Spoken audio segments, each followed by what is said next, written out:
राम राम जी। गृह शोभा बोर तो बहुत सोहनी पोलका डॉट्स लेके आए जी। 4 कलर आएंगे, कलर भी बहुत सोहने। एक एक कलर दिखाओ जी।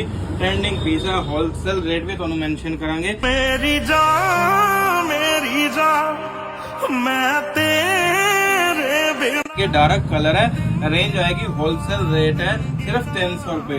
ट्रेंडिंग पीस है, ऑल ओवर वड्डे बार दा पीस है। चाहे कोट सेट बनाओ, चाहे फर्शी सलवार सूट बनाओ, जो मर्जी तुसी रेडी करवा सकते हो। ट्रेंडिंग पीस है। ਤੁਹਾਨੂੰ ਆਰਡਰ ਦੇਣ ਵਾਸਤੇ ਸਾਡੇ WhatsApp ਨੰਬਰ ਜਾਂ Instagram ਤੁਹਾਨੂੰ ਆਰਡਰ ਕਰ ਸਕਦੇ ਹੋ।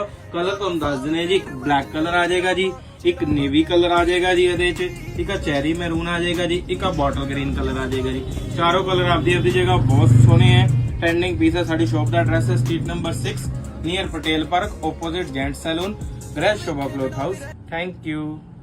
हो जे तू मेरी हीर बने नी मैं रांझा बन के आवा।